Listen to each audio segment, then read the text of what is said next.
Hey, hello everyone. I welcome you online education track, and it is a continuation of the next chapter. We have completed the 7 chapters, and अगर अभी तक आपने वो 7 chapter नहीं देखे हैं तो आप प्लेलिस्ट में जाकर एक बार सारे चैप्टर देख सकते हैं। अभी हम लोग एनसीईआरटी 6 क्लास ही कवर कर रहे थे, सोशल एंड पॉलिटिकल साइंस के ऊपर रिलेटेड है। और जो नेक्स्ट चैप्टर है ये है आज का rural livelihood. So in starting it is talking about कि डिफरेंट ऑक्यूपेशंस। मतलब क्या है इस चीज का कि people in the village are involve in different professions such as black smith, teachers, washermans, weavers, barber, mechanic, shopkeepers and traders. So यहाँ पर देखा जाता है कि जो गांव में जो काम करते हैं लोग, ऑक्यूपेशन होता है टोटल डिफरेंट होता है। फॉर एग्जाम्पल ब्लैक स्मिथ का मतलब होता है कि जो लोहे से लेकर काम करते हैं। टीचर्स पढ़ाने का काम होता है। वॉशरमैन कपड़े धोने के लिए। वेवर्स का बुनाई का काम होता है। बार्बर बाल काटने के लिए, बाल काटने का काम करते हैं। या मैकेनिक्स होते हैं छोटे मोटे काम करने के लिए। शॉपकीपर्स होते हैं। या ट्रेडर्स का मतलब बड़े ट्रेडर्स नहीं होते हैं, छोटे मोटे ट्रेडर्स, कोई सामान इधर से लेकर उधर जाकर काम कर दिया, जैसे वेजिटेबल्स हो गया या कोई बेसिक सामान जो मेन टाउन से लेकर गाँव में लेकर आए कोई सामान, डिपार्टमेंटल स्टोर की तरह। फिर यहाँ पर दिखाया जाता है लाइफ ऑफ वुमेन फार्मर, कि एक गांव में एक औरत की लाइफ क्या होती है। The women Tulsi workers in the farm land of Ramalingam and does various work like transplanting, paddy, weeding and harvesting. तो यहाँ पर एक स्टोरी दी गई है इस चैप्टर के अंदर, जिसके अंदर बताया गया है का अल्टीमेट थीम यही है कि ये दिखाना है कि गांव में जो वुमेन होती हैं वो किस तरह काम करती हैं। तो ट्रांसप्लांटिंग पैडी, पैडी का मतलब होता है राइस कल्टीवेशन। हम लोग देखते हैं कि जो राइस होती है उसके लिए क्या करना पड़ता है कि इसके तरह धान बोला जाता है गांव में, इसको रखा जाता है, उसके बाद उसको अलग अलग जगह प्लांट कर दिया जाता है पानी, जैसे यहाँ पर फोटो में हम कर रहे हैं। Weeding and harvesting. वीडिंग का मतलब होता है कि जो छोटी मोटी घास फूस होती है उसको साफ करने के लिए बोला जाता है वीडिंग। और हार्वेस्ट का मतलब होता है कटाई। एक बार जब पूरी, जब हम कोई सीड बोते हैं, कोई प्लांट लगाते हैं, कुछ टाइम पीरियड उसे केयर करने के बाद और धीमे धीमे उसका सीजन आता है, जो मेच्योर हो जाती है और उसको फायदा, उसको हम काट कर यूज करते हैं। That's called harvesting. She earns 40 rupees daily. तो ये जरूरी नहीं है, ये तो सिर्फ एनसीआर ने बात की गई है। She also does household task like cooking, cleaning, washing cloth. तो यहाँ पर दिखाया गया है कि साथ साथ जो किसानें काम करती हैं, छोटे मोटे काम करने के साथ साथ वो खाने बनाने, घर का काम भी करती हैं, जिसके अंदर खाना बनाना, क्लीनिंग, साफ सफाई, हाउस कीपिंग और वॉशिंग क्लॉथ, कपड़े धुलना भी इन्वॉल्व होता है। फिर यहाँ पर सबसे बड़ी बात दिखाई जाती है, गांव में ये चीज देखने को मिलता है कि बीइंग इन डेब्ट, की उधारी के अंदर वो उधार में फंसते चले जाते हैं। Farmers borrows money. जो किसान होते हैं अपनी खेती में काम करने के लिए, फुलफिल कर अपनी डेली लाइफ को पूरा करने के लिए वो अपने बोरो करते हैं to fulfil the basic need of the farmland. जैसे एक मान लीजिए कोई खेत है, यहाँ पर एक एग्रीकल्चर फार्मलैंड है और यहाँ पर कुछ काम करना है, तो उनके पास इतने पैसे नहीं होते हैं, तो उस काम के लिए अब यहाँ पर सीड्स डालने हैं, इरिगेशन करना है, साफ सफाई करनी है, उसकी फर्टिलाइजर डालना है, उसके लिए उनको थोड़ी पैसे चाहिए होते हैं, तो वो बोरो करते हैं उस चीज के लिए। Sometimes they are unable to return. और कभी कभी क्या होता है, सपोज कीजिए 10,000 they have borrowed and after some time उनकी जो क्रॉप होती है फेलियर हो जाती है, या फिर जितना एक्सपेक्ट करते हैं वो एक्सपेक्टेशन के हिसाब से उनकी एग्रीकल्चर प्रोड्यूस नहीं हो पाता है। तो उसके लिए क्या होता है कि उनको फिर देखना, ये जो रिटर्न नहीं कर पाते हैं अपने, अगर 10,000 रुपये लिए हैं तो उतने रह जाते हैं, ऊपर से उस पर इंटरेस्ट भी लगता है, और इंटरेस्ट छोटा मोटा नहीं होता है, 20%, 30% इंटरेस्ट भी लगता है। So sometime they are unable to return the loan due to failure of the monsoon. क्योंकि हमारे यहाँ पर सबसे बड़ी चीज क्या होती है कि 60% आज भी हमारे इंडिया के अंदर आफ्टर कंप्लीटिंग 70 ईयर्स, 70 साल पूरा होने के बाद भी अराउंड 60% टू 65% अभी तक भी हमारी जो खेती है वो मानसून के ऊपर है। मतलब हमारे यहाँ पर कोई ऐसे पानी का स्रोत अवेलेबल नहीं है जहाँ पर हम पानी जो फार्म लैंड में पानी पहुंचाया जा सके। अगर किसी भी टाइम पर मानसून नहीं आएगा तो उनकी जो क्रॉप फेलियर हो जाएगी, और उसका मतलब क्या है, which result in depth and finally major cause of distress. और जो पैसे नहीं चुका पाते हैं फिर उसको तरह और जाके उधारी में चले जाते हैं। और ये सबसे बड़ी प्रॉब्लम है गाँव में एक किसान की। उसके अंदर वही चीज बताई जा रही है, आप ये देख पा रहे हैं यहाँ पर एक this person is a money lender, जो उनको पैसे देता है और एक अपना बही खाता मैनेज कर रहा है। फर्स्ट ऑफ ऑल देखिए, लोन लेना एक दो तरीके होते हैं लोन लेने के लिए। दिस इज अ फार्मर, उसको पैसे की जरूरत है, तो एक तरीका तो होता है बैंक में जाके, अगर वो बैंक में जाता है वहां से लोन ले सकता है। बैंक में जाएगा तो उसको 5 से लेकर 10% के हिसाब से लोन मिल जाएगा। लेकिन दूसरा तरीका होता है मनी लेंडर, जैसे यहाँ भाई साहब बैठे हुए हैं, तो ये लोन तो दे देते हैं, इजीली दे देते हैं, लेकिन वो चार्ज जो करते हैं 10 to 20 to 30%, और काफी हैवी चार्ज करते हैं, और कई सारी जो टर्म्स कंडीशंस होती हैं वो बताते भी नहीं है। तो देखा जाए तो किसानों के लिए बैंक का सिस्टम बेस्ट होता है, लेकिन कुछ प्रॉब्लम्स है। बैंक में लोग गांव वाले क्यों नहीं जा पाते हैं? फर्स्ट ऑफ ऑल उनके डॉक्यूमेंट्स नहीं होते हैं, उनको पता ही नहीं होता है कि इतना इजी लोन उनके लिए अवेलेबल है, सरकार के द्वारा बहुत सारी स्कीम चलाई जा रही हैं, उस पर काम कर सकते हैं। तो एक तो लैक ऑफ अवेयरनेस होती है, दूसरा क्या होता है, लैक ऑफ डॉक्यूमेंट होता है, उनके पास डॉक्यूमेंट आधार कार्ड या फिर उनके बैंक अकाउंट ही नहीं होते हैं। और इसलिए 2014-15 के अंदर जो प्रेजेंट गवर्नमेंट है, उन्होंने जनधन योजना चलाई गई थी, सो दैट कि एक एक इंसान, एक जो गांव में परिवार है, उसे का किसी अकाउंट में होना जरूरी है। उसके अंदर उनको क्रेडिट कार्ड दिया गया है कि 5,000 रुपये उधार ले सकते हैं और काफी आसान किस्तों में वो अपना काम कर सकते हैं। तो आज भी ये देखा जाता है गांव के अंदर मोस्ट ऑफ द टाइम कि मनी लेंडर के द्वारा ही उधार लिया जाता है, और ये जाके उस एक किसान का जो होता है, फार्मर होता है, उसकी अनअवेयरनेस, जो उनको जानकारी नहीं होती, उसका फायदा उठाते हैं और उसको एक्सप्लॉइट करते हैं। और यही सबसे बड़ा जो उनकी प्रॉब्लम है, जो लाइफ में डिस्ट्रेस का मेन कॉज बन जाता है। फिर यहाँ पर बताया जाता है, फार्मर्स एक स्टोरी दी जाती है कि कलपट्टू विलेज है, there are labourers and farmers. यहाँ पर देखा गया है गांव है, ये गांव जरूरी नहीं है, सिर्फ एक समझाने के लिए है कि इस गांव के अंदर लेबरर्स हैं जो मजदूरी करते हैं, और एक फार्मर्स जो किसान होते हैं। All of them depend on farming. ये सारे के सारे लोग सिर्फ खेती बाड़ी में ही डिपेंड करते हैं। जो बिग फार्मर्स होते हैं, big farmers cultivate their land and sell their product in the market. अब एक गांव है, गांव के अंदर कुछ लोग होंगे छोटे किसान होते हैं, किसके पास जमीन ज्यादा होती है, तो कुछ बड़े होते हैं, कुछ काफी बड़े भी होते हैं। तो जो बड़े किसान होते हैं वो अपना सामान कल्टीवेट करते हैं, खेती बाड़ी करते हैं, उसके बाद अपने मार्केट में जाकर सामान बेच पाते हैं। Some people in the village depend upon a forest. लेकिन कुछ लोग ऐसे होते हैं जो जंगलों पर डिपेंड करते हैं, जैसे कि जंगलों में जाते हैं, वहाँ की लकड़ियां लेकर आ गए, या फिर वहां से जो माइनर फॉरेस्ट प्रोड्यूस होता है, फॉर एग्जांपल हनी भी, या शहद, या फिर कुछ छोटे मोटे सामान वहां से करते हैं। एनिमल हस्बेंड्री काम भी करते हैं कुछ लोग। एनिमल हस्बेंड्री का मतलब होता है, जैसे यहाँ पर this person is rearing the sheeps, यहाँ पर अपनी कैटल्स हैं, या फिर जो एनिमल को उनकी केयर करना, उनके अंदर डेयरी प्रोडक्ट को यूज करना, उसके बाद उसको उसका जो मीट है मार्केट में बेच देना, तो उसको बोलते हैं एनिमल हस्बेंड्री। वो डेयरी प्रोड्यूस, अगर किसी भी गाय है या भैंस है, उसका उसका यूज किया जा रहा है, उसके मिल्क को, और मिल्क का it can B use for the milk और कर्ड, दही के लिए, दूध के लिए यूज किया जा सकता है, उसको बोला जाता है डेयरी प्रोड्यूस।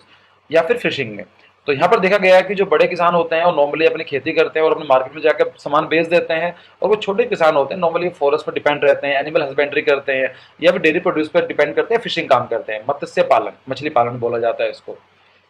तो and the next thing, source of livelihood, farming and collection of the mahua, tendu leaves, honey etc from the forest are the important source of the livelihood। सो यहाँ देखा गया है कि कुछ लोग होते हैं, जो ये देखने को मिलता है अपने ईस्टर्न इंडिया में, या फिर जो थोड़ा पिछड़ा इलाका होता है, आज के डेट के अंदर जो गांव भी है वहां पर भी काफी हद तक एक डेवलपमेंट देखने को मिला है। तो आज इतने डिपेंडेंट नहीं है जंगलों के ऊपर, फार्मर्स के ऊपर। लेकिन अगर हम देखें छत्तीसगढ़, झारखंड, ईस्टर्न इंडिया वाला पार्ट देखें, तो वहां पर आज भी ट्राइबल सोसाइटीज हैं जो कहीं ना कहीं जंगलों के ऊपर डिपेंड करती हैं। तो वहां पर देखते हैं कि वो minor forest produce they can use.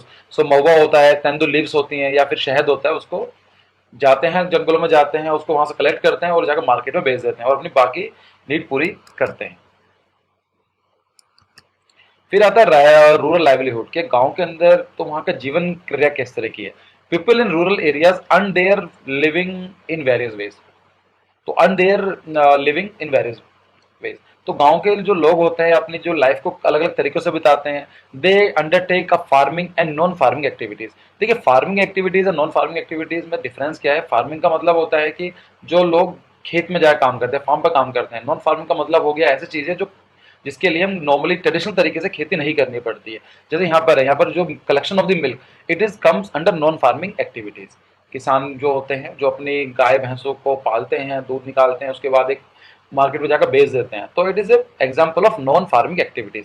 However some people do not find their work to keep them employed throughout the year. और सबसे बड़ी एक प्रॉब्लम देखने को मिलती है कि नॉर्मली जो किसान है, एक मान लीजिए एक फार्मर है, तो उसको खेती करनी है, तो खेती के लिए वो सीड्स बोने हैं। सीड्स बोने के बाद ही has to wait for the 10 to 15 days कि स्प्राउट होगा। उसके बाद उसको बीच बीच जाकर पानी देना पड़ेगा, और उसको इस काम के लिए 3 से लेकर 6 महीने के आसपास लग जाते हैं नॉर्मली। तो इसको देखने को मिलता है कि उनके गांव वाले लोगों के पास पूरे साल काम नहीं होता है, सीजनल अनएम्प्लॉयमेंट देखने को मिलती है। आज काम है, हो सकता है कुछ टाइम के बाद काम ना हो, या किसी एक टाइम के बाद काम ना हो। तो यहाँ पर ये चीज रहती है, however some people do not find work to keep them employed throughout the year. उनके पास ऐसा काम नहीं होता है कि वे अपने पूरे के पूरे 12 महीने होते हैं अपने आप को एंगेज रख सके। फिर एक बात ये बताई जाती है कि people earn their living by fishing in the seas in the area. तो यहाँ पे ऊपर डेट के बारे में बात की जाती है कि यहाँ पर एक एरिया है, तो वहाँ के जो लोग होते हैं, किसान जो होते हैं, जो वहाँ के जो लोग हैं, they are dependent on the fishing. तो यहाँ पर आप देख पा रहे हैं कैटामरान्स या फिर बोलते हैं इनको fishing boats, this is a catamarans और the fishing boats are use for fishing, ये जो मछली पकड़ने के लिए यूज की जाती है। They return to the coast with their catch to sell in the market. उसके बाद वे जाते हैं, अब जैसे यहाँ पर एक कोस्ट है, यहाँ पर जाते हैं, यहाँ पर पानी है, तो वे अपनी बोट लेकर जाते हैं, अंदर लेकर जाते हैं, वहां से कुछ फिश को पकड़ कर लेकर आते हैं बाय द फिशिंग नेट्स और अदर वेरियस मेथड्स। उसके बाद वापस आ जाते हैं। सो कैटामरन्स और fishing boats are use for fishing. They return to the coast with their catch to sell in the market. जो भी सामान लेकर आते हैं उसको मार्केट में बेच देते हैं। Fisherman usually take loans from the banks to purchase catamarans, nets and engine. तो वहां पर ये देखा जाता है कि जो फिशरमैन्स होते हैं और बैंक से लोन लेते हैं, किस काम के लिए लेते हैं? अपनी बोट्स को लेने के लिए, नेट एक जाला चाहिए होता है मछली पकड़ने के लिए, और इंजन कि वहां पर कुछ ऐसे और भी इंस्ट्रूमेंट्स हो सकते हैं कि उनको स्टोरेज के लिए चाहिए होता है, पकड़ने के लिए चाहिए होता है, क्लीनिंग के लिए चाहिए होता है। So there are different ways in the which people earn their livelihood in the village. तो यहाँ पर इसका पूरे पूरे चैप्टर का मतलब यही है, ये दिखाने का है कि गाँव के लोग अलग अलग तरीके के, डिपेंड करता है कि वहाँ पर कौन कौन सी एक्टिविटीज पॉसिबल हैं। अगर कोस्टल एरिया है तो वहाँ फिशिंग होगी, अगर जंगल वाला रीजन है तो वहाँ पर जंगल के ऊपर डिपेंड रहते हैं, फॉरेस्ट के ऊपर रहते हैं। और अगर हम गंगा यमुना वाला प्लेन लेते हैं जो that is Punjab, Haryana, UP and West Bengal, Bihar, जहाँ पर अच्छी खासी खेती की जा सकती है, तो वहाँ के लोग एग्रीकल्चर पर ज्यादा डिपेंड करते हैं। Village people are engaged in both farm activities and non farm activities, जैसे मैंने बता दिया, such as making utensil in basket. तो फार्म एक्टिविटीज तो ऐसी हो गई जो खेत में जाकर काम करते हैं। नॉन फार्मिंग एक्टिविटीज होती है जैसे कि बर्तन बनने काम करते हैं, या फिर कुछ आपने गाँव में देखा होगा कि कुछ बास्केट्स बनाते हैं। They made some kind of handicraft is also included in non farm work. So these are agriculture labours as well as big farmers. So working on the farm involves operations such as preparing the land, sowing, weeding and harvesting of the crop. तो यहाँ पर बात की जा रही है कि जो खेत में काम करते हैं, जंगल उसमें जाकर काम करते हैं अपने किसी एग्रीकल्चर लैंड के अंदर, उसमें कई सारे काम इन्वॉल्व होते हैं। जैसे पहले लैंड को प्रिपेयर करना पड़ेगा। ऐसा नहीं है कि आपने जाकर सीड्स डाल दिए, उसको पहले क्या करना पड़ेगा, उसको एरेशन करना पड़ता है, उसको हल्का वुल्का करना पड़ता है, सो दैट कि जो लैंड हो वो तैयार हो जाए।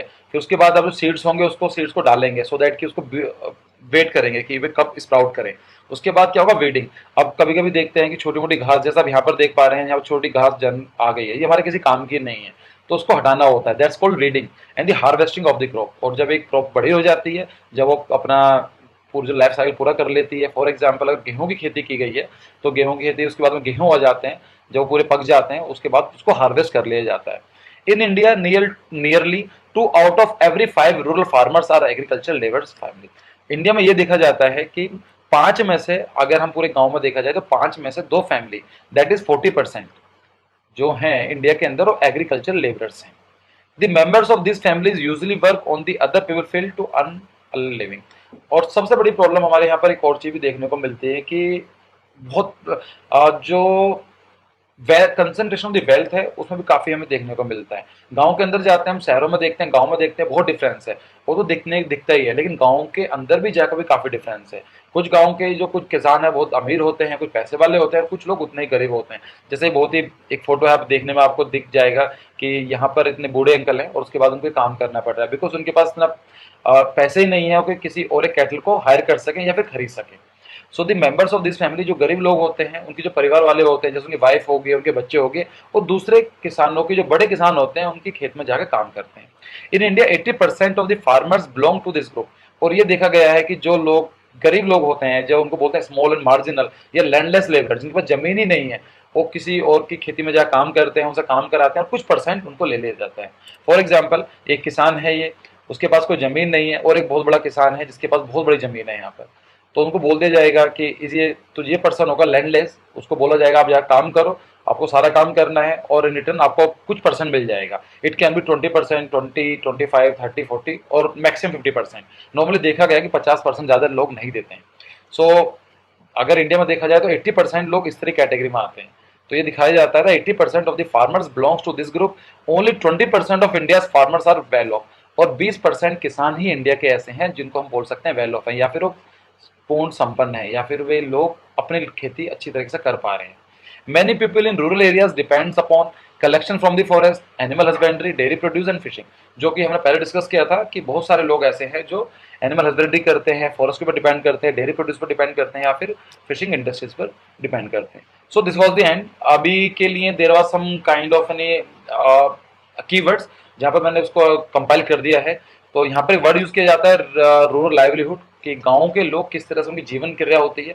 तो उसका मीनिंग होता है different ways of earning living in rural area. ये इसका मतलब है कि कोई भी आदमी डिफरेंट तरीके, अलग अलग तरीकों से कौन अपना जीवन यापन करता है, उसको बोलते हैं हम रूरल लाइवलीहुड। और ये सेम चीज आएगी अर्बन लाइवलीहुड के अंदर भी, कि हम लोग अर्बन के अंदर क्या क्या होता है। तो वहाँ पर अर्बन एरिया में देखा जाता है बड़े बड़े शहरों में या मेट्रोज में या फिर टाउन्स के अंदर, वहाँ पर लोग एग्रीकल्चर पर कम डिपेंडेंट होते हैं। मोस्टली वो सेकेंडरी या मैन्युफैक्चरिंग या फिर सर्विसेज सेक्टर पर काम करते हैं। यहाँ पर एक वर्ड यूज किया गया है माइग्रेशन। माइग्रेशन का मतलब, हिंदी का मतलब होता है पलायन करना। The movement of the large number of people from one place to another to find job.